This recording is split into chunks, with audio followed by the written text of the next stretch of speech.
Welcome back to the Morrissey and Wine podcast. If you're a new listener, welcome. My name's George. I'm a newspaper journalist based in the East Midlands of the UK, and this is Chris. I'm Chris from Manchester, where we are recording from today. In Chris's very own kitchen. In my own kitchen sink, you can see behind us. Yeah. Chris asked me, we're setting this video up, what can you see behind us? I say, well, what you can see when you look at your kitchen, that's what... Yeah, but I want to strategically hide the bits of mould on the wall or the dirty pots. Yes, of course. So every month we bring you an episode of Morrissey and Wine. We talk about things going on in the world of the Smiths and Morrissey. We have interviews with guests. We've had Boz Borer, Alan White. You know, if you haven't listened to those episodes, you can go back and check them out. We always have a bottle of wine, possibly two. I think we once went to three, but that was the next day was a write-off.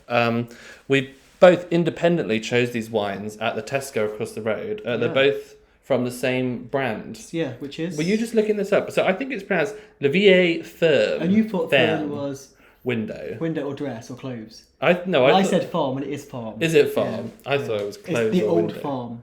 The old farm, I okay. think so, yeah, in French. Yes, they're both from 2023. Mine's a white. It doesn't actually say what type of wine it is, like a Sauvignon or a Merlot, or whatever. I know if it was white, it wouldn't be a Merlot probably. But, well, we've poured it. I've got a little bit of ice with mine because I like a little bit of ice. Yeah, and I've got the red. Yes. So cheers. Cheers. So, what have we got coming up on this episode? Well, our main feature this month is some inside information about the comeback that could have been if Morrissey had stayed with his manager, Pete Galley. So someone has spoken to us with some connection to the world of Morrissey, completely confidentially. We're not going to reveal who this person is. And we're going to talk about the comeback that could have happened. What would have happened if Morrissey had stayed with Pete Galley? Yeah, so this, I don't know much about this yet. You mentioned a bit of it, but I've not, this was all your journalistic powers that have obtained this. So I'm going to be reacting to this for the first time as well. So quite interested to hear that. Following that, we have Nanny Val reacts, and this time she's reacting to Kerouac's Crack. So a live version, obviously not released, so unreleased. Quite exciting. Yes, the quiz is back. So that's a 10-question Smiths and Morrissey. Morrissey. Alanis Morissette. No, you no know Alanis. now. Smiths and Morrissey trivia quiz. 10 questions. It's my turn to quiz Chris. Chris usually does better than me. So that is coming up. See how you do at home. And finally, we analyse the lyrics, and this time we've chosen the song, obviously, I X Love You, which is currently Morrissey's new live song that's just come out. So. Yes, so Morrissey's on tour in the US at the moment, and we're going to talk about that in the next section. But yes, I X Love You. Yes, we've heard it for the first time on these dates in the US, so we're going to react to it. So hot off the press, hot reaction, hot take.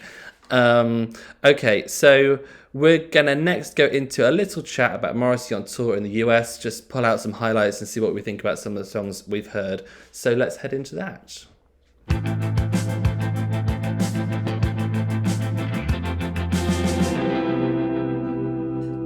So firstly, I think George needs to tell me off about something. Apparently, when you open your mouth and put something out there, people can take it the wrong way.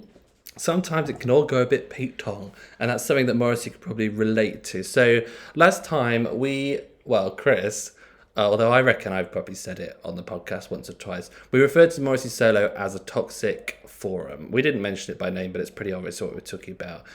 Now let's be frank, and I made this point on Morrissey solo when people were having a bit of a go at us. A lot of people think Morrissey solo is toxic, and even Morrissey himself has worn t-shirts saying, fuck Morrissey solo. So look, that thought is out there. But what I wanted to say, and what I wanted to get across to you, Chris, is people have been very welcoming to us in the podcast on Morrissey solo. We were afraid to put our stuff on solo because we thought we'd get a lot of abuse. And actually everyone's been most people have been really lovely about it.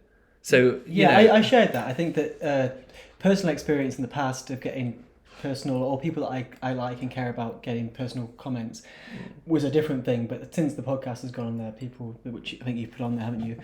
Some people, we've had a lot of nice comments. So yes. Yeah, I mean, but then at the same time, in this in this thread where people had picked up that we said this, someone called us Bender and Slob.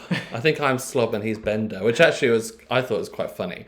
But you know, like that kind of proved the point. How can anyone say that about me? What, Bender? Oh, yeah. Well, I don't know. We've all heard the stories, Chris. Picture of masculinity.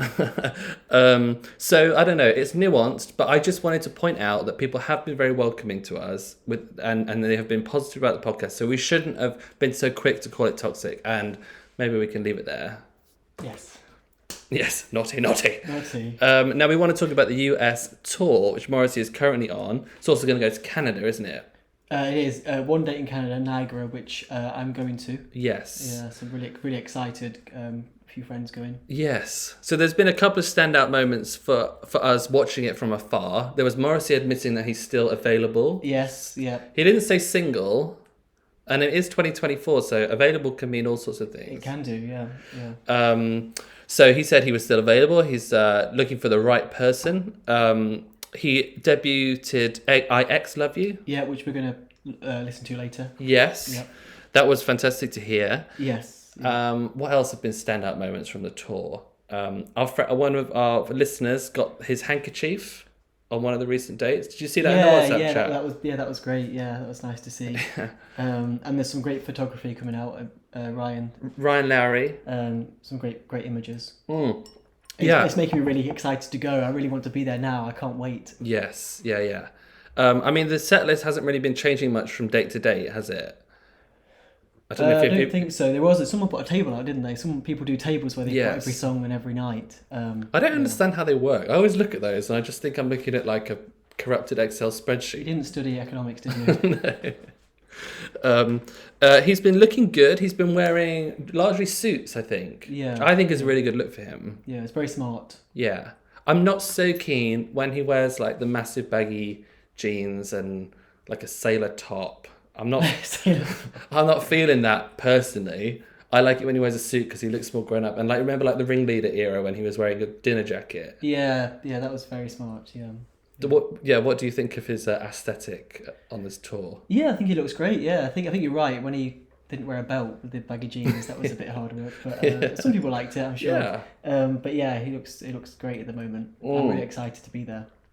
And so we have a WhatsApp chat which I'll tell you how to join in a little bit. But we've got people who are on the tour sending us pictures from it, and videos, and it seems like there's a really good atmosphere. And there were some fears that some of the venues would not be very sold out. But really? Yeah, but well, I think there was.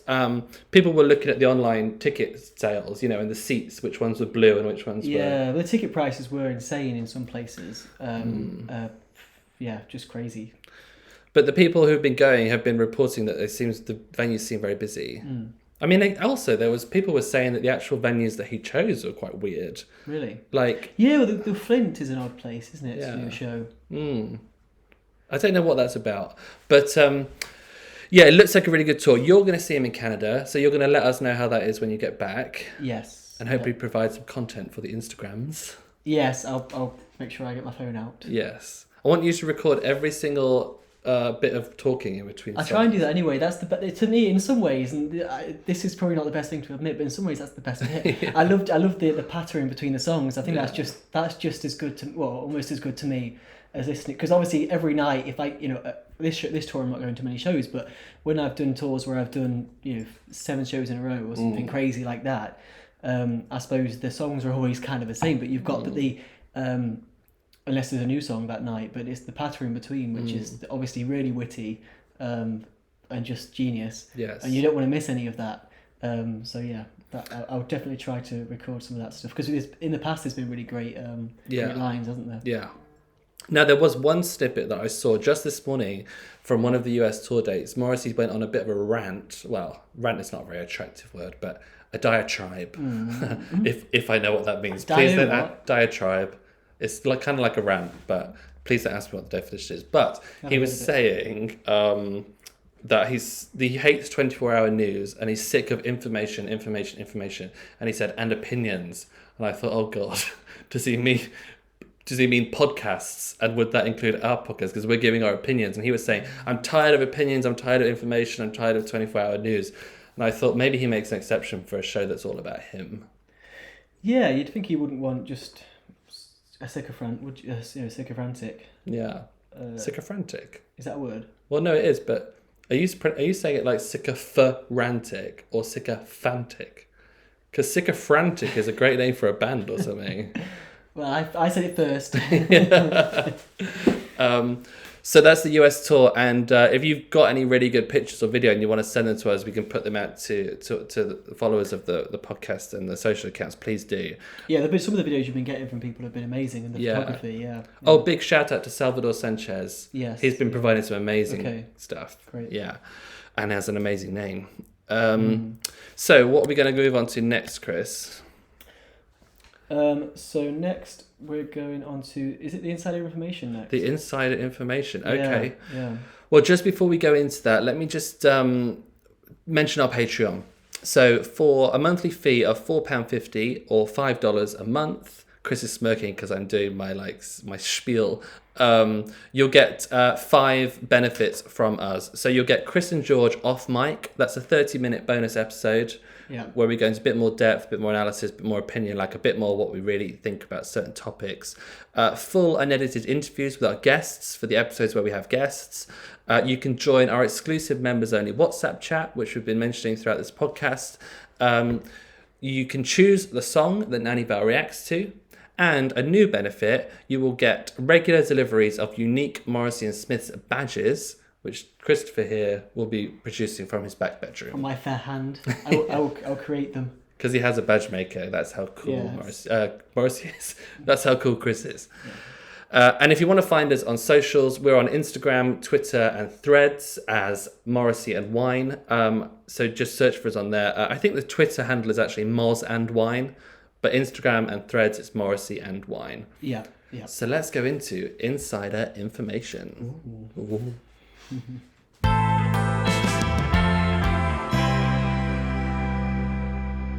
So, to the tofu of the episode.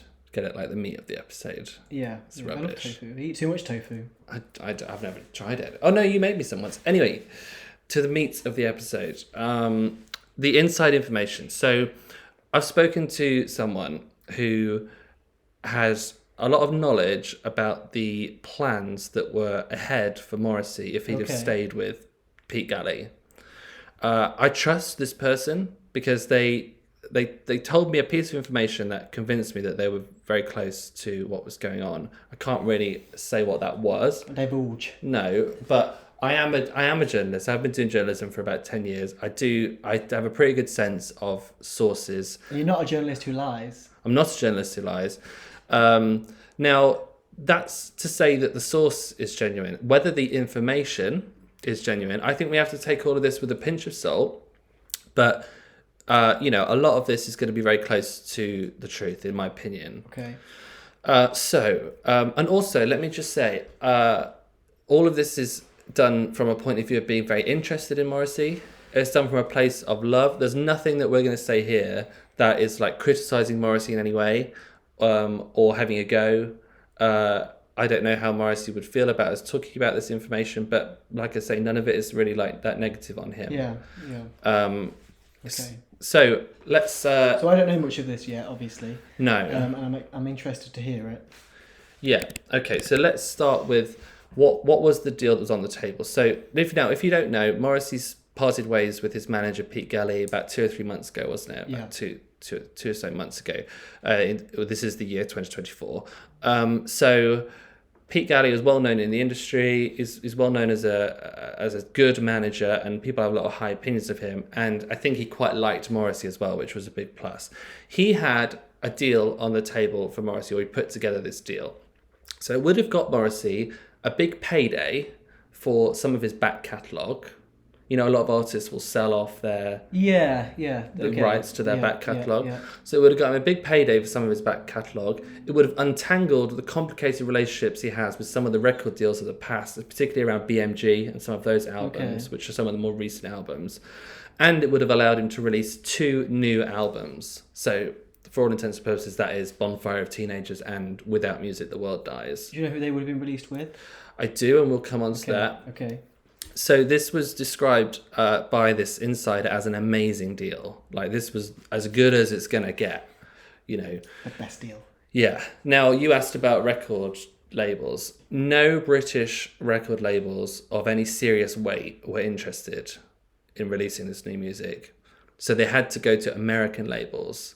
Now, it was explained to me that the Americans don't really understand why Morrissey is like semi-cancelled in the UK. They just don't get it. And you can understand It's different. It's different in America, isn't it? Yeah. If you have a president like Trump, and that's okay, then there's quite a lot of other stuff below that you can get away with. Do you know what I mean? Yeah, it's quite depressing, really, isn't it? In my opinion, some of the best music came from this little island, and now we're in a position where someone as great as Morrissey can't get a big record label to sign him. It's really quite sad.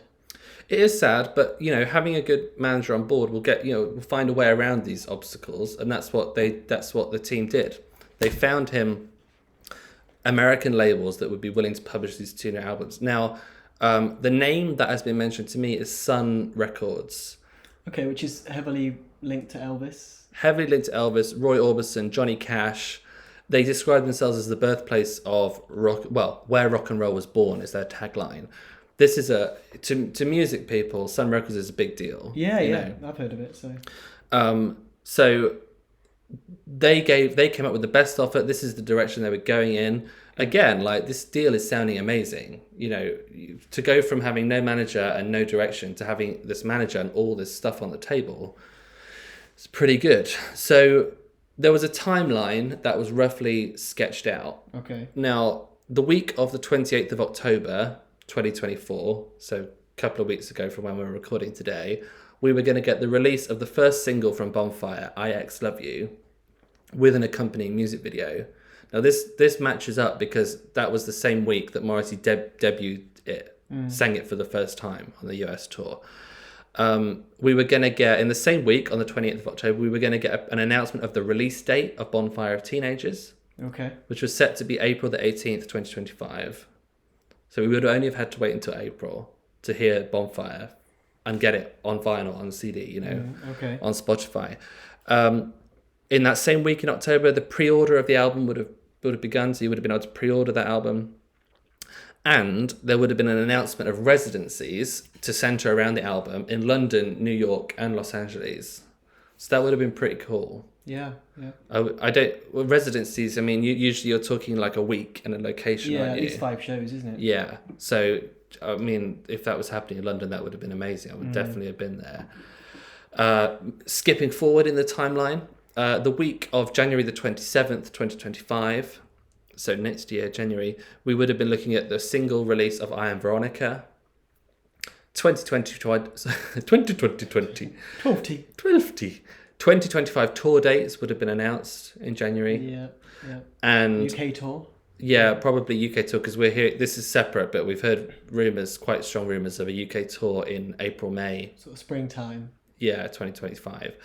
Now, on this timeline, finally, was a new set of 7-inch single records would have gone on sale. So you're looking at this plan is working in two ways. One, it's getting everything that Morrissey wants, but also you can see there's several avenues here to sort of make money for Morrissey. There's nothing wrong with that. Okay. You know, but you see what I mean? There's the singles, there's the residencies, there's ways to generate income, you know, aside from just live tour dates.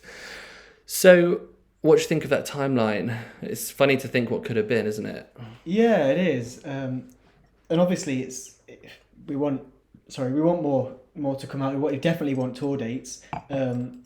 It's been great that although we haven't had the albums physically, we've had the live versions, which has kept us going. That's been great. But yeah, it just makes me question why do you think that Morrissey would have not been interested in this? Because I can't. I mean, this is only one side, isn't it? So it's hard to have an opinion when you've only got one side. Well, we'll come back to that question. There was a point when things started to fall apart, according to this insider. Now, we will, as the Americans say, circle back to that I'll just go on to a quick bit, or quite an important bit actually. Apparently, the suggestion of a Smiths reunion came from Morrissey. This wasn't the manager saying, "Oh, look, I really think you should do a Smiths reunion." Really? From Morrissey? Yeah, apparently, according to this insider. And as I said, the insider is genuine as far as I'm concerned. The information, that's when you have to apply some reasoning and think, how much can one person know? But they said the idea came from Morrissey. So that's weird, isn't it? That's quite weird because, you'd think that everyone else involved would have more to gain from doing this than Morrissey, because Morrissey, in my opinion, is the star. So and like I said before, I'm not, obviously if they did a reunion, I would go to quite a lot of the shows, but I don't think it's something I'm really craving. I want Morrissey to do his tour and to bring his own music out. Yeah. So yeah, I'm quite surprised at that, because that does also go against everything apart from up to recently that Morrissey said about this time in the Smiths, which obviously he's always been very fond of, but he's also very keen he's very happy that he's moved on and he's doing the next thing.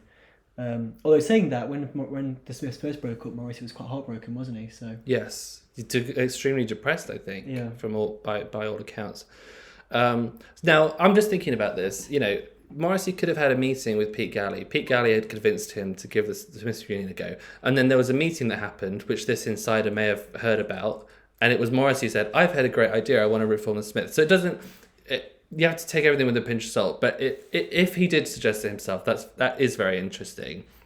And this Smiths reunion, this was all part of the package, the big comeback. And it would have been a really good shot at a comeback.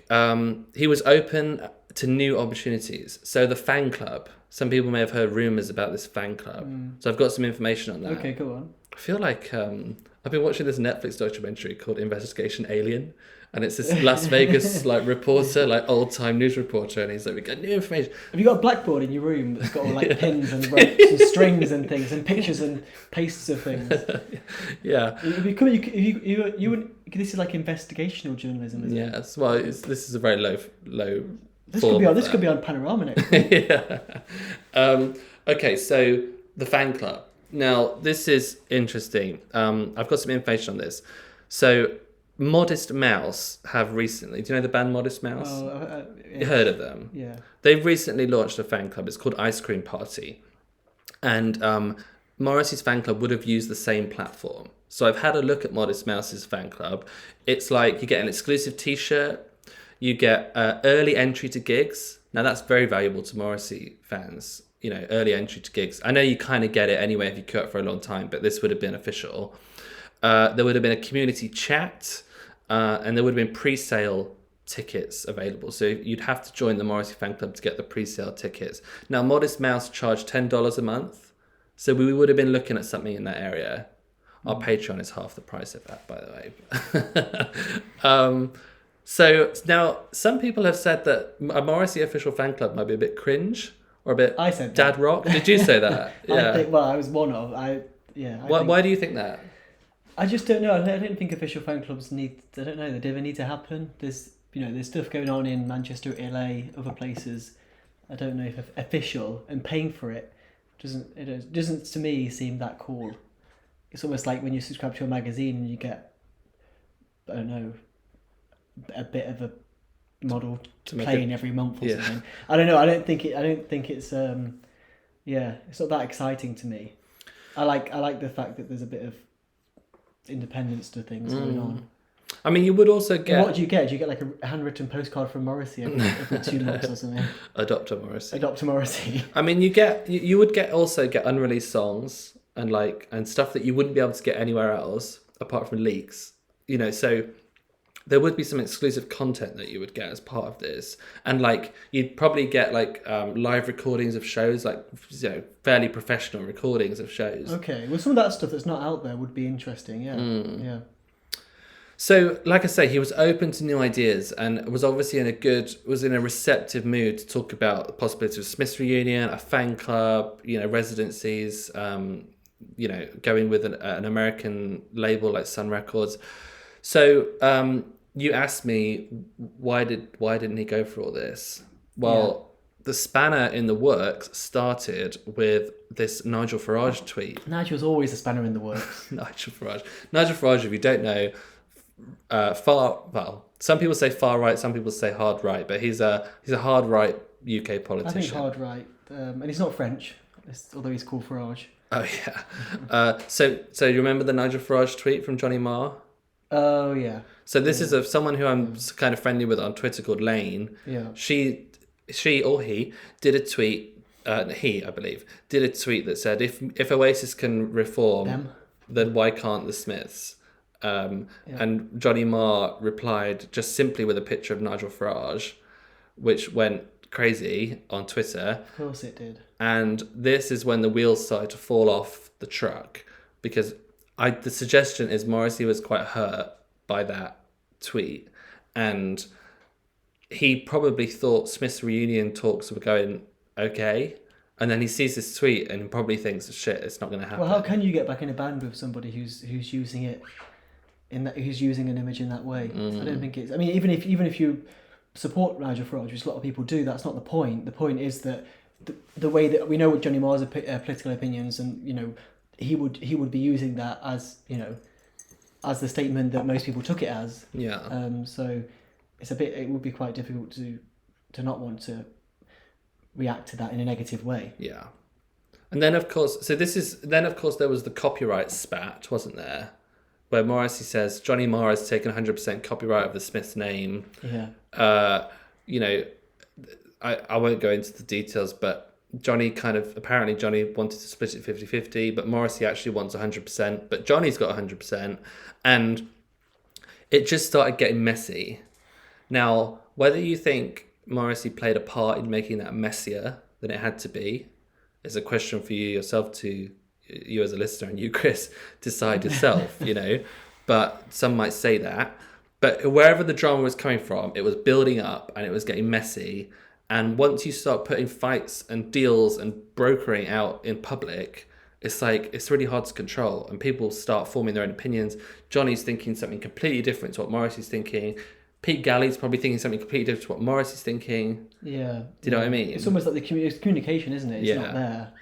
And it's all sort of he said, she said, they said. Yeah.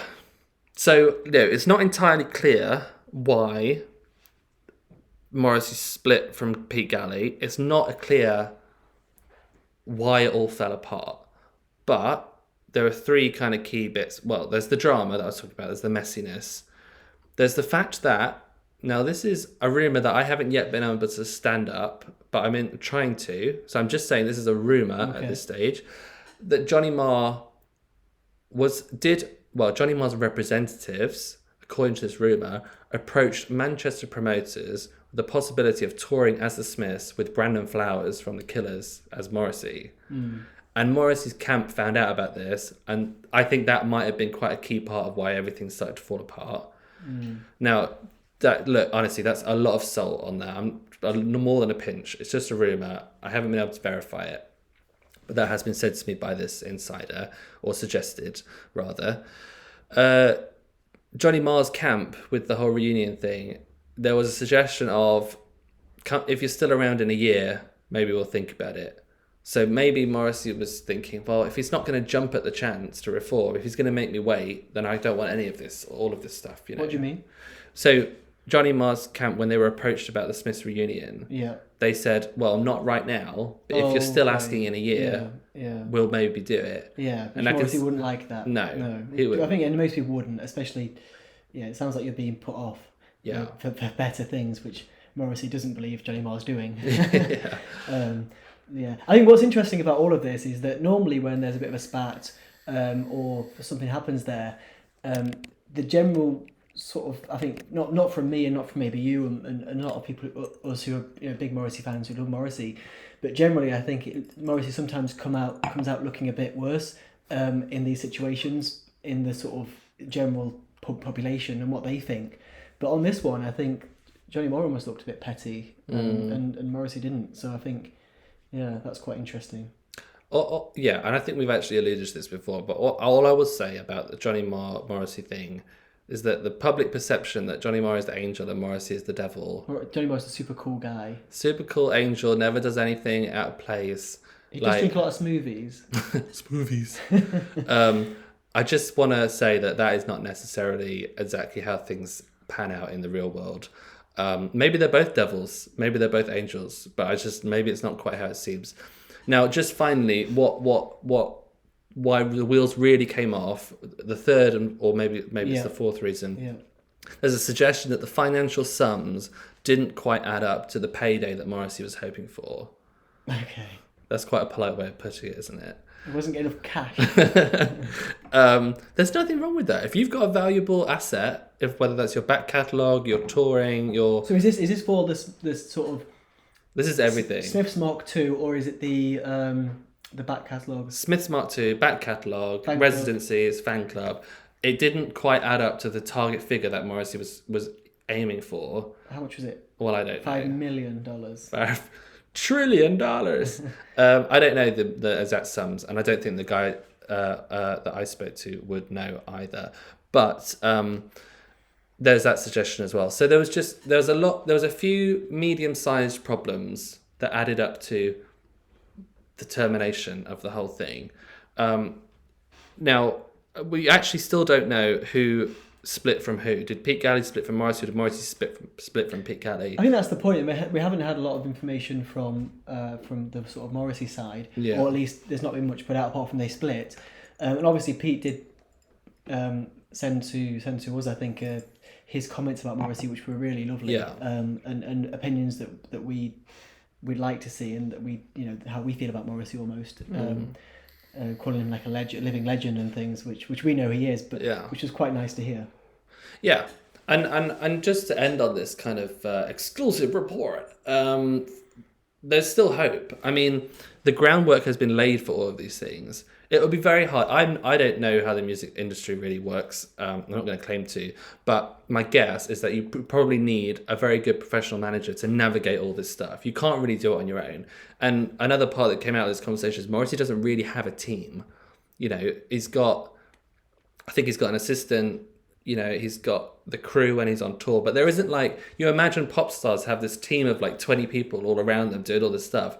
It's kind of just mainly Morrissey. And how could he get all of this back on his own? I think the only way is either he decides to get back with Pete Galley, which would be very interesting, or he finds another manager to pick up all of this stuff.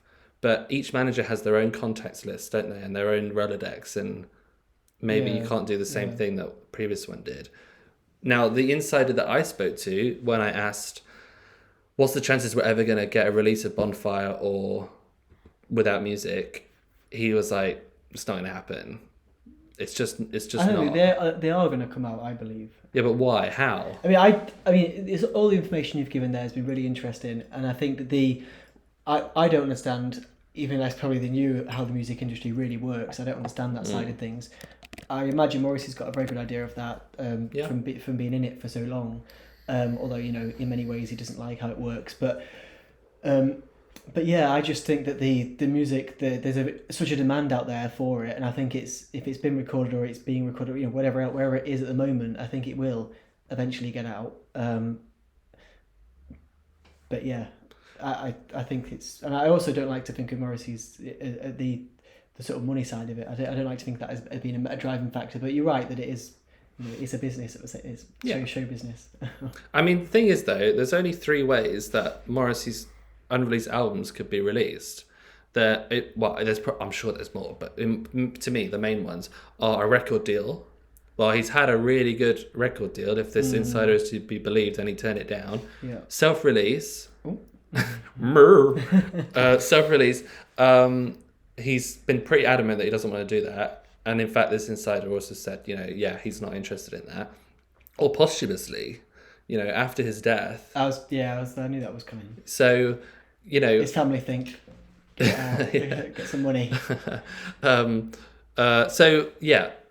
I think there's only 3 main ways, and all of those seem impossible. And, obviously Morrissey's going to die one day. That's not impossible, but that's quite a sad way for it to happen.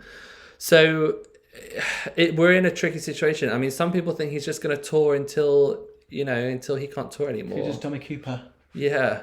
dies on stage. Timing No, Cooper, yeah. I don't know. I think it's going to come out. I think there'll be something will happen.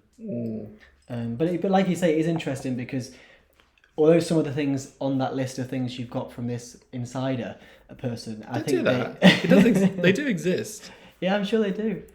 I'm on the outside. But I think that although there's some things there that I probably don't think are that great, but there's many things there that I do like, obviously like a tour and actually albums coming out. But it does sound like things were going very well. So it's almost, that we need to know the other side, which I'm sure we might never know, but we don't know that. So it's hard to judge, to form an opinion without knowing that side.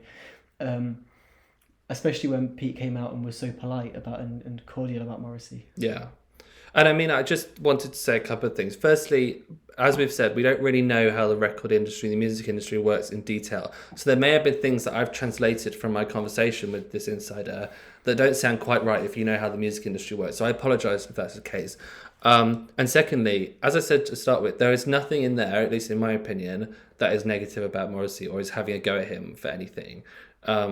That we didn't want to, we're not like exposing wrongdoing or anything like that. We're just sort of trying to give you a peek inside the comeback that could have been and the comeback that may happen. Something like this may happen down the line if Morrissey can get his ducks in a row. But I hope that's been interesting for you at home. And yeah, so it's all out my system now. Yeah, certainly. Been sitting on that for a few weeks. Very interesting, yeah. And I think where there's it's going to happen. Yeah. Someday. Don't lose faith. Don't lose faith. So next we're going to go into Nanny Val Reacts. That's my grandma, Nanny Val. Whose crack is she? Just going to be peeking into Kerouac's crack. So that's a new song that has not been released, Kerouac's Crack, which we're going to Nanny Val is going to react to next.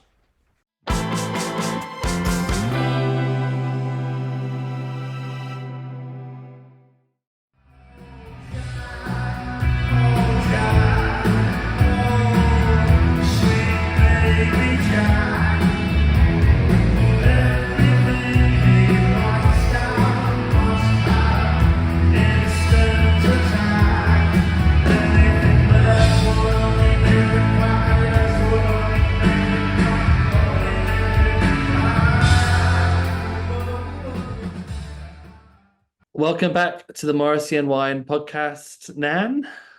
Thank you. Thank you very much, boys. How are you doing today? Had quite an adventurous day, quite hectic. Yeah. You've been helping me with my house move, haven't you? Yes. Well, you were in Manchester and we were in Derby, but so you're saying that George has moved house and he's escaped to Manchester to do a silly podcast when he could have been moving his own house. Not right, is it, George? Look, you've got a good family. Look, you've got a good grandma. Yeah, a good nana. Thank you, Nan. I'm looking forward to seeing all the boxes unpacked when I get back. But anyway, Nan, this time our Patreon subscribers suggested, about 10, 12 songs for you to listen to, and you went through them and you decided on which song. I should probably pronounce it wrong, but Kerouac's Crack. Kerouac's Crack. Oh, so I didn't realise that you chose this song. Yeah. Well, out of them, because they wrote a lot and I couldn't listen to them. Yeah, that's really interesting because as you might know, this is a song that's not yet been released. It's an unreleased song. So the version you listened to was a live version. It was a live version in Blackpool in September 22. And he had a big Ina Sharples t-shirt on. So what was it that drew you to this track?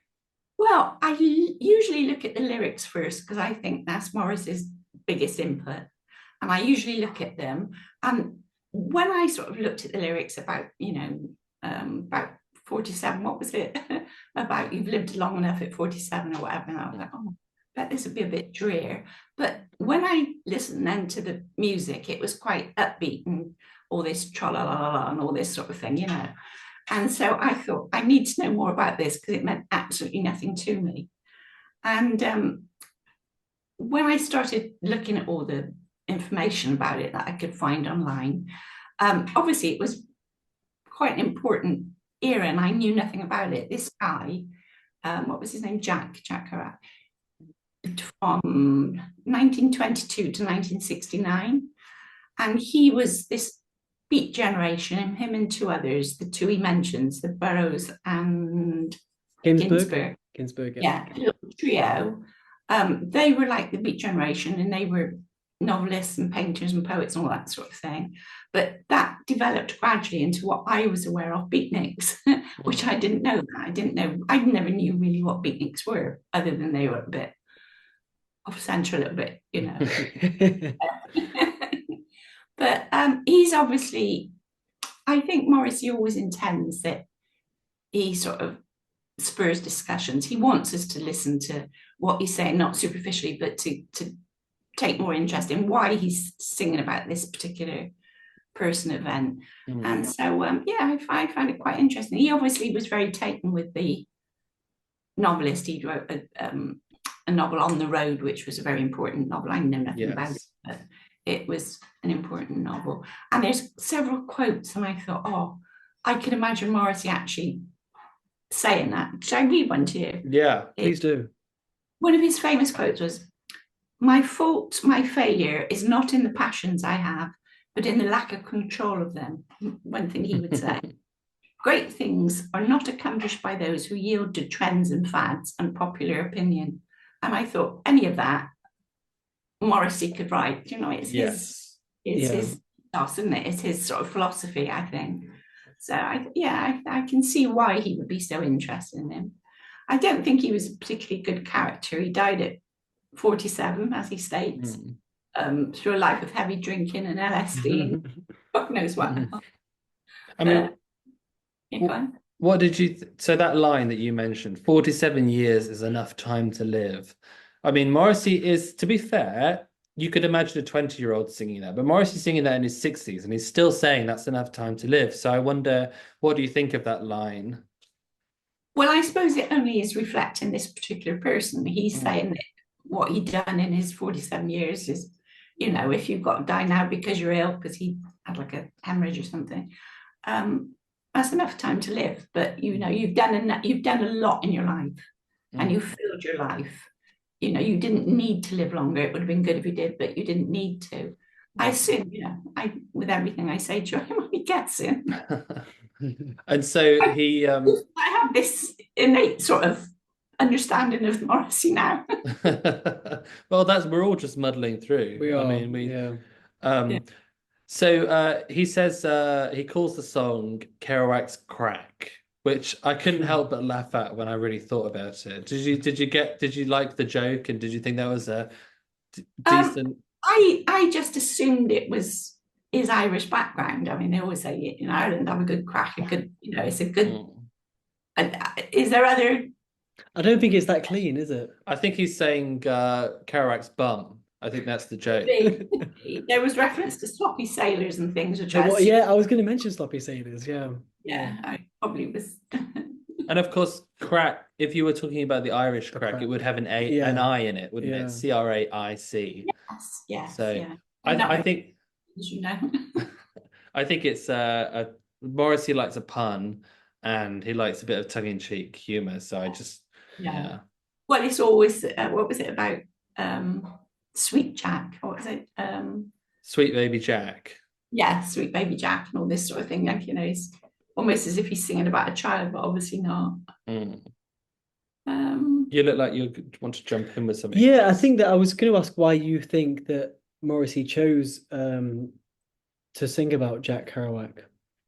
Was it because you've done a bit of research, as you've seen, and obviously we've mentioned Sweet Baby Jack, and I think that one thing that I know about Jack Kerouac is that he was very handsome. So I don't know if that's... I've seen pictures of him. Yeah, but obviously by the time Morrissey would have been reading his work, his novels, or any of his work, paintings, poetry, he was obviously a poet, he would have already been an older man. He was born in 1922. So he would only be thinking of his life, I think, and who he was, and, you know, not he would have been not someone that was attractive to him at that age, I wouldn't have thought. But as I said, I honestly think that he wants people to investigate. He wants people to know what he's thinking. why he suddenly writes a song about someone. And now it's taken me down that path to look, and many, many other people, to see who he thinks are great writers, or, people in history, whatever. I think he's always got this sort of ulterior motive that he wants us to delve deeper and see why he's writing about someone, because it sounds very superficial, doesn't it, originally? I mean, Jack, what was it, Sweet Baby Jack, and all this sort of thing, But no, I find it. I'm very rarely disappointed. So would you put these songs? It's just I'm becoming a fan, as you know. Would you put it in the top half or the bottom half of the songs that you've listened to so far? Probably midway. It's not. Yeah. Neither the top or the bottom of them, but I have to actually put all of them down. You have to give me a list. Yeah, we do. I was thinking that we need to get them all in one place, because we need to keep a table of this, because that could be quite interesting, couldn't it? A rank table, almost like a Top Gear ranking of how well you've done, how well each song did. But yeah, I really like your point around that you sort of have to investigate then about like Jack Kerouac, and obviously Ginsberg's mentioned and Burroughs mentioned. Because a lot of like my musical inspirations as well have come from learning from Morrissey and what he likes. So yeah, that's interesting that you also then had to look into that and find out who this Kerouac Jack was. I'm not particularly well read, but George, you are. Had you read the book On the Road? Did you ever read that book? I've never read it, but I know a lot about it, and I know that it involves a lot of drugs. Drugs. Yes, I think there's a lot of drugs in On the Road, isn't there? I think anything that's related to a beatnik is guaranteed to involve a lot of drugs. Yeah, as I say, it's lifelong sort of with. But he mentions Burroughs there, and Burroughs has a book which is a really good book, which I've mostly read. Is called Junkie. So yeah, they are very they love drugs. Yeah. Well, Nan, we'll leave it there, and we will do that table of. I'll have to get your opinions on. You have to rank the songs that you've listened to. That would be interesting. So I can't remember who suggested Kerouac's Crack, but they will know who they are. They were a Patreon subscriber, and if you at home want to choose the next song that Nan listens to, then become a Patreon subscriber and you can suggest it. But for now, we'll say. Sorry. No, go ahead, Nan. I'd like to know who it was, because obviously lots of the names now are familiar to me on the chat group. Yeah. So there's people you find out. Well, I can find out if I move my cursor. He's quick. He's just muddling around now. I'm moving my cursor very quickly to find out who suggested it. Okay. This is where we have to try and fill dead air because I'm not concentrating. Only you can see this. How do I did buy George a book. I'm looking forward to seeing you again soon. I hope so. Nanny Val, yeah. It's new house. I think I'll see you over Christmas. I think that'll be Christmas. Yes. All right. You don't use small talk. Is it time? Is it filled now? The time? Yes, the time is filled. Okay. It was Richard. Richard suggested it, and I'm not sure. Richard. Yeah, Richard appears quite frequently, I think. Well, brilliant. Well, thank you, Richard, and I hope that you enjoyed Nanny Val's reaction.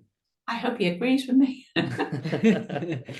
Well, we'll leave it there. What strange lady. We'll leave it there, and we'll see you next time. Thank you very much, Nan, for doing that. Bye, boys. Bye.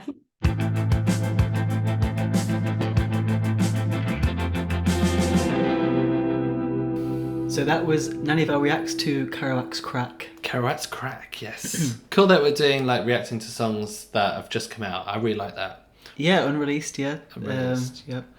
So, why? Yeah, my glass is empty. So you've poured yourself a glass in the meantime. Yeah. But... Yeah. Well, we had a little break for lunch, and I thought I'd pour myself a little snifter. Some red wine. Lovely. Ooh. I heard that they did a survey of like what's the UK's favourite sound, and they said it was pouring wine. Really? I might have said that before. It's hard to remember. It's not 10 the sound episodes of in. Humperdinck. No. Okay, so should we go into the quiz? Yes, let's go into the quiz, shall we? Okay, so the quiz theme music. Let me just line it up. This is the quiz. This is the quiz. You're gonna lose this quiz. You are not good at the quiz, but I am, so that's okay. You are not very good, but never mind because we're gonna have lots of fun today on the quiz. Oh. That's quite a painful 30 seconds of my life. So that's the only reason why I do this podcast is so that I can sing to that quiz theme music. Yeah. And I know I've had thousands of letters, Chris, from fans who tell me that they love hearing my singing voice during that segment. And some people, they're in hospital, they're having a hard time. They just listen to that snippet. And I imagine most people who do write in are in hospitals. Yeah. With double bolted locks. And lots of what do they call those jackets they wear? Straight jackets. Straight jackets. Okay, well, it's getting slightly offensive now. Not a bender jacket. So I'm quizzing you this time. Okay. Yep. And I've got 10 questions. Don't scroll down on our notes so you can't see them. Well, I'm just saying. Now I need you to keep track of whether you get them right or wrong. That's nice. nice. I haven't got my notes. Yeah, I'll mark my own, shall I? Yeah. So you at home. Just pause the podcast after I ask the question and have a think, and you'll then hear the right answer. If you're in the WhatsApp group, you can let us know directly how well you did. If you got 10 out of 10, you're not in the WhatsApp group, you're not a Patreon subscriber, just email us. We want to know who's getting 10 out of 10 so we can build a database of the world's biggest What's the email? Morrissey What's the fans. email people can email? The email address is themorrisseymercury@gmail.com. Okay. But you can also get us on Instagram, Threads, WhatsApp, Twitter. Should I just make up a social platform as well? Twitter. I think Threads is basically made up, isn't it? Yeah. Never heard of that one. So, question 1. Which record label was You Are the Quarry released under? You Are the Quarry was released under Attack Records. That's correct. Well done. See, I do want to leave a gap so people at home can do their working, but you said you can't go silent on a podcast. No, you can't have dead air, but you can go, well, this and that, and... Anyway, well done. 1 point. Thank you. Un point. Question 2. What was the prestigious brand that Morrissey's autobiography was stamped with when it was published? Oh, okay. So then it caused some controversy. It did, yes. But it instantly went out as a Penguin Classic, which puts it in the same league as Orwell-y stuff, I guess. Orwell. Why set me up like that? That's what they call a hospital pass. As if I know the other Penguin classes. You've got a degree, haven't you? Yeah, but it wasn't a degree in publishing. Oh, no, it was in art, wasn't it? It did start with a P, it was philosophy. But, okay, Penguin Classics, very good. Correct. Okay. Question 3. Which song contains the line, breakfast in bed and I'll bring the paper in later? Okay, so I give the album first, Yeah. Southpaw. Yeah. And the song was Best Friend on the Payroll. Correct. Very good. Question 4.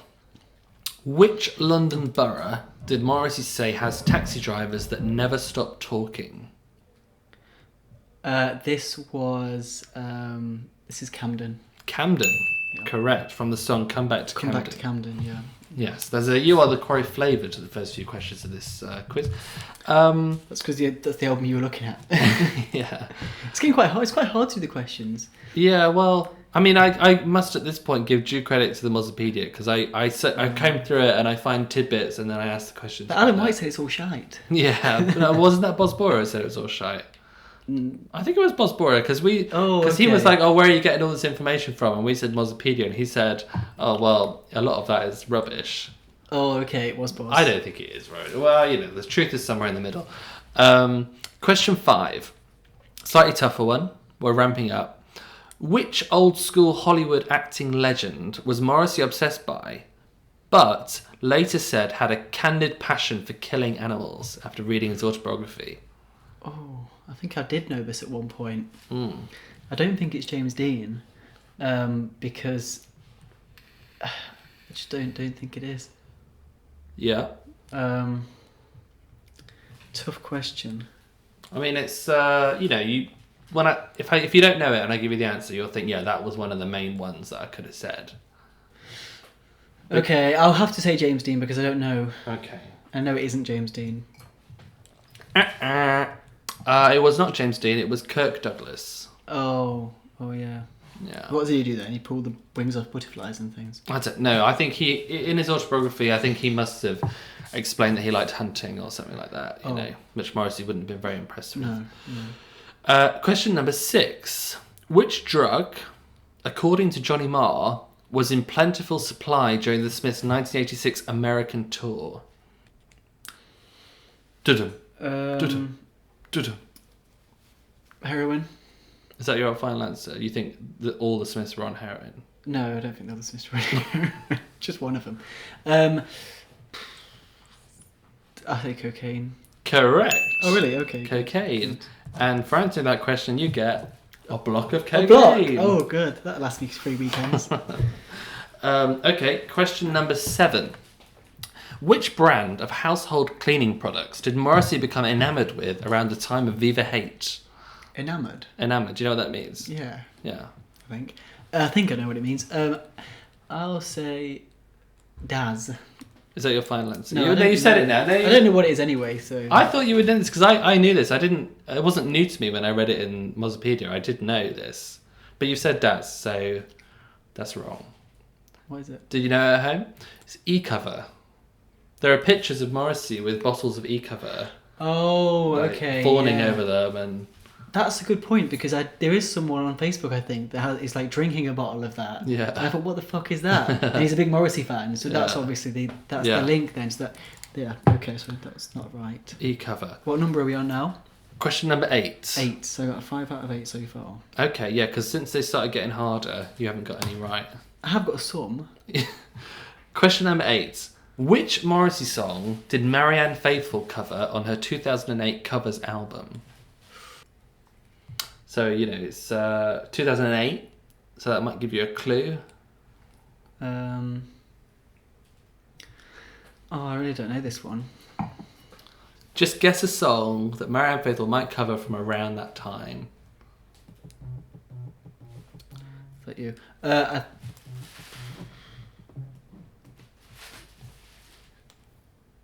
Let Me Kiss You. Unfortunately, that's not correct, but that's not a bad shout. It was Dear God, Please Help Me. Oh, okay. Yeah. So, Shame. yeah. Didn't get that one. Never mind. Okay, slightly easier one. Question number 9. What is worth more than 2 in the hand? The Boy in the Bush. Correct. What song is that from? That is from Handsome Devil. Handsome from Devil. by the Smiths. By the Smiths, yeah. Okay, question number 10. 10th and final question. What was the first name of Morrissey's late mother? Oh. I did know. I mean, you could get an alternative point if you can tell me what she did for a living. Was she a librarian? Yes. But she... oh, no, I think I know now. Because I remembered the surname, so I remembered the first name. Yeah. Elizabeth. Correct. Very good. Because it was the same name as, obviously, the late... Queen. But yeah, both late. Yeah, the Yeah. Queen. Brilliant. Okay, so what did you get? 5, 6, 7. 7 out of 10. Not bad. Did you do better than Chris? Let us know. Now, what have we got coming up after that wonderful quiz? Let me look through our notes. I'm So so next sorry. we have, so coming up after this, we're going to react to I X Love You. And there's nothing you can do. Now, just right. before we go... What? Nothing. Being rude. Just before we go into that, we're just going to mention we have got some T-shirts coming out. So, Bo, who runs the All You Need Is a Mars Instagram account, which you're probably familiar with because he has loads of followers. He does loads of Morrissey and Smith memes. He's designed some T-shirts for us. They're not meme T-shirts. They're quite classic. They're not meme lord T-shirts. No, quite classic Morrissey Smith designs, but completely unique, only available from Morrissey and Wine. We're going to get them out in time for Christmas, so you maybe want to order them for Christmas presents. Be free UK delivery. They're really cool, aren't they? Yeah, they are. There's one in particular that I had a bit of input Oh, yes. Yeah, I'm very keen on that one. So We we're can- gonna get some images out quite soon because they're being delivered. Yeah. They're You need to actually get your lazy ass to the post office to pick them up. Yeah, I need to go to. They arrived a couple of days ago. I need to go and pick them up. But the one that Chris particularly likes features Patricia Routledge. Yes. From Keeping Up Appearances, the BBC sitcom. Alan Bennett, Talking Heads, and quite a lot of things. Yeah. So we have put a lot of thought into them. They look really cool. You know, if you buy one of these, you're probably going to be the only person at the Morrissey concert with this particular Morrissey Spiss t-shirt. So stay tuned for more information on that. We will let you know on the socials, and probably by the time we do the December podcast, we want to get some images out of them, don't we? Yeah. Take some nice pics. So, yes, let's go into our reaction to I X Love You.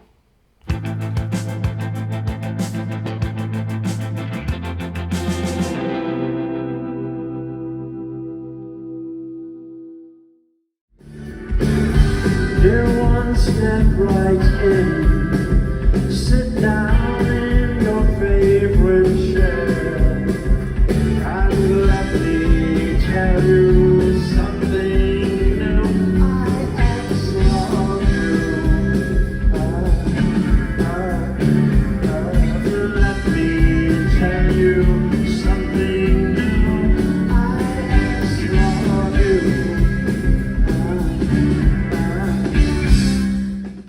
So that was I X Love You, which has just been debuted on the US tour, which is currently happening. As we said, it was debuted on the same week when it was supposed to be released as a single, if things had gone that way, but unfortunately not.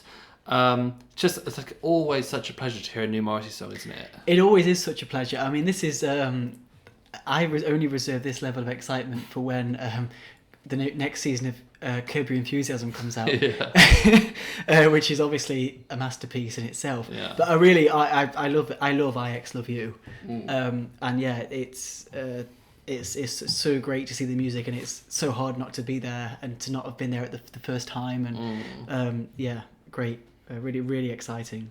I mean, I think that we're only hearing this through recordings from the audience perspective of the live sound. Yeah. So it's going through quite a lot of layers of compression and whatever before, when we hear the studio version, I'm sure we will at some point, I hope we will, that will sound a lot cleaner. To me, there's just a slight, I'm just feeling like I'm not getting the full song. Yeah. But we can get a pretty good impression of it. So the storyline, Morrissey is saying, "Oh, come in, sit down. Isn't everything so lovely? And I love you. And by the way, I X love you." And he says, like a clean shot to the head, "I X love you." Now, so it's kind of like a comic setup, like you think everything's going to be fine, and then someone lands this big surprise on you.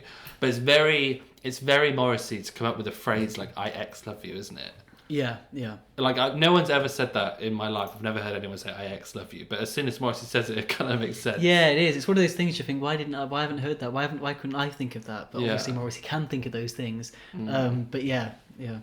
I mean, so I'm just going to grab the lyrics here. I've just got them up. I think one bit that stands out for me is the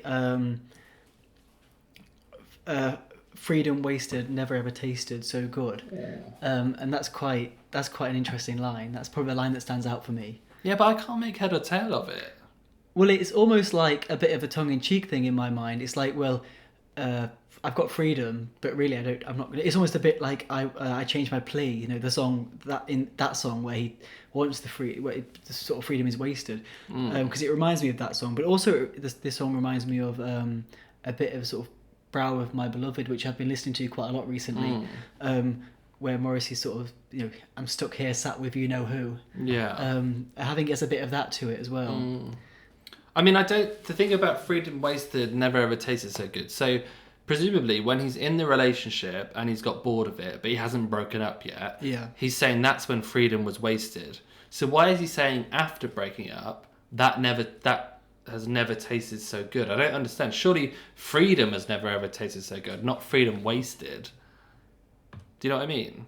It's like it's weird. It's a weird line. You just confused me totally. I thought that I knew why I liked that bit of the song, but now you've ruined it now. Thank you. But I texted this to my stepmom, Adja, and she loved the song. She said she listened to it like 5 times and she really liked it. Yeah. But she said, "I don't understand that line." And I was like, "No, I don't." But I think it's very Morrissey to like say something that doesn't really make logical sense. and it just makes you think about it, and it gets in your brain, and then you're thinking about that line all day. I'm sure Morrissey has a justification for what it means, but I know, of course, it's a beautiful rhyme. Freedom wasted has never ever tasted so good. The rhyme is within the line, isn't it? But is he talking about? Is that time that he's talking about? Is that when he's in the relationship or when he's out of the relationship? Well, surely the fact that it was wasted means that he was in the relationship and he regrets wasting that time. Although I suppose no, he's sort of saying that then that was it was not that bad in a way. If you're talking about it like that, we're getting down rabbit holes now, I suppose, a little bit. But if it was in the relationship, which it could be, then he's saying that although it was wasted, it was fun in the moment. But then if it was afterwards, it could be sort of freedom wasted, never tasted so good. I'm not in a relationship now. I'm sat watching telly, and just. But I like that feeling of just being sat around. So it's confusing now. You've confused me. That does make sense because Morrissey often describes his life as a wasted. He's wasting freedom. He's wasting his life. So he could. Yeah, that's very true. I think that's a good point. I'm just sat reading a book. I'm just sat watching TV, eating vegan cheese. But it's freedom that has never tasted so good. So I suppose that does make sense. Yeah. That's how I took it in the first instance. Almost a bit like the almost like the next level after Brow of My Beloved, where they've got rid of you know who, and then now, they're moving on a bit. I don't know. Yeah. So that's what I mean. Also in the song, I love that a lot of Morrissey's recent songs have had lots of Morrissey sounds, and obviously in there there's a I'm not going to do it. Well, I did do it. It's horrible. But when Morrissey does it, I love those bits. And obviously then at the end he sort of is almost like drunk singing the lyrics again and again and again. Yeah. In a sort of mumbly way, which I can relate to. Which is great. Yeah, Morrissey sounds. Yeah. Which we always love Morrissey sounds. Yeah. I mean, sometimes I think that he slightly overdoes them, and I wonder if maybe lyrics would have been better in the place of those sounds. But with this song, I don't know, 50-50. I always like a Morrissey sound, you're absolutely right. I don't think Morrissey can overdo Morrissey sounds. We need as many as possible. Yeah, okay, fair enough. I mean, I don't know, I mean, so with some of the recent songs that have come out, I've seen on fan sites and stuff, some people saying, oh, it's just another nonsense Morrissey song, or these lyrics are so weak. I don't really feel that. No, I think this is a really strong song. I like it. And like you say, maybe there's certain bits that I've not quite understood or interpreted in my own mind yet, but I like the sound of it. Yeah. I think this one is, I mean, in the previous albums, all the recent songs that have come out, one of my favourite ones of all of those, of the unreleased, if the arsenal of unreleased, is Sure Enough the Telephone Rings, and this song has similar, in my mind, has a similar sound. I don't know, so that's how I feel. I think this was obviously, it was going to be released as a single.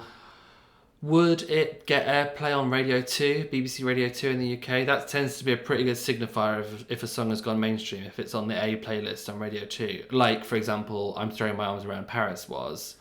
I don't think this one has the mass appeal of Paris. In my mind, I think it's a better song. I prefer this kind of song. But I agree with you that maybe that's why we like Morrissey in some ways, is that he has that kind of appeal. It's not created for everyone. I mean, and I think also the one thing we don't touch on often, because we're not really in that, we're more lyric people, aren't we, than music people, I suppose. And it is about Morrissey, and he is the lyricist. But I think the music sounds really so nice on this song as well. Yeah. I mean, that's as far as I can go, because I don't know much about actual creating music, but it sounds great. And especially at the end, when the sort of band get a bit of time without Morrissey in the middle. Yeah, and it goes to a different direction. It's quite dark. Yeah, it does. Yeah. No, I was just going to say, on the subject of Radio 2 and being on the playlist. So I mentioned I sent this to my stepmom, Ajit. Yeah. So she listens to a lot of Radio 2. So I think she's quite a good case study for what she's your focus group. Yeah. Now she said she listened to it 4 or 5 times. That line about freedom wasted kind of confused her, and she was thinking about it. But she also said, oh, this is just typical Morrissey, with the IX love you thing. And so that makes me think, well, if it was released, would there be a lot of people? So she really likes Every Day Is Like Sunday, but that's the only song she likes of Morrissey's. So she's going back to the 80s. Yeah. But if... 90s. But yeah, but... Oh, it is 80s. Every Day Is Like Sunday was 80s, wasn't it? Yeah. So, you know, if she does represent that kind of wider demographic of people who listen to radio too, maybe, you never know, maybe it could have gone on the playlist and maybe people would have liked it. Yeah. Now... It might yet do. It might yet do. What? It might yet do. Might yet do. Such a weird way of phrasing it. Might yet do. Now, we are going to discuss something along these lines in Chris and George Off Mic. So, if you're a Patreon subscriber, you can listen to the half-an-hour bonus episode every month, Chris and George Off Mic. We're going to talk about, because I'm thinking, well, one thing about why it might not end up on the Radio 2 playlist these days in the UK is because Morrissey is semi-cancelled in the UK, but he isn't in America. No. And that's what we're going to talk about. Why is he kind of why is he in the area of cancellation in the UK but not in America? What else are we going to talk about on Chris and George Off Mic? We're also going to talk about is Morrissey past his peak or is he better than ever? I know I think he's better than ever, but we're going to talk about that and reasons why we think that. Yes, because there's been a lot of chatter, like we mentioned before with this song, oh, Morrissey is just releasing nonsense songs now, you know, blah, blah, blah. Well, that's an interesting point. It deserves some examination, and we're going to talk about that in Chris and George Off Mic. We're also going to talk about a couple of other bits, a couple of other topics, which I think you'll find interesting. So join our Patreon subscribers by listening to that episode. Now, if you do subscribe to the Patreon, don't forget you'll get entry into the exclusive members-only WhatsApp chat. You get regular deliveries of Smiths and Morrissey badges made by Chris. Yeah, I make them. Dear Chris. You can choose the next song that Nanny Val reacts to. And when we have guests, which we do pretty much 90% of the episodes, you can listen to the full unedited interview with the guests. So, I was going to have some more wine, Chris, I think some more that's wine. the end. No, I think more wine. Yeah. More wine, all right. So we'll just pour a goodbye glass of wine. Because I just want to say that you bought the wine, didn't you, George? Well, we split it in half. I need to send you the money because when we bought the wine, I wasn't able to buy it, was I? I thought we talked about this. No, at we the haven't start. talked about this. Okay, Chris, why were you refused? No, because I think you don't want me to say it, but I'm going to say it. Well, Chris. Cheers. Chris tried to buy the wine. He was told that he needed ID because he didn't look old enough. But no, you only have to be 18 in the UK to buy wine. Yeah. But as I thought I said before, but obviously didn't, Ask 25 is the policy that they use in the supermarket. So they only thought you weren't older than 25. I mean, how old are you, really? Not far off. You never say. And then, so anyway, he says no to Chris, and Chris turns around and goes, oh, would you serve him? Looking at me, obviously he's an ogre of like 1,000,000 years old, and the guy was like, yeah, obviously I'll serve him. So I had to buy He shouldn't the have wine. said obviously, should he? Quite obviously, He shouldn't I will have said serve that. That was just cruel. pensioner. That was just cruel. So that was just a nice little bit that I didn't want to miss out. Because you turned around and looked at me as if you wanted to kill me. So thank you very much for joining us for another episode of Morrissey and Wine. Follow us on Instagram, Threads, Twitter. Keep in touch with us. Talk to us about what you want to see next on the podcast. And if I may just say, if you have time to leave a review if you use an iPhone and you listen to our podcast on Apple, if you could just leave us a review, we would really appreciate it. But I think that's it for this month. Yes, yeah, sounds good. So we shall see you next time. Thank you very much for listening. We really appreciate it, and we'll see you soon. Thank you. God bless Morrissey and God bless Lily Sincere. Lily Allen. No. Godspeed. Godspeed.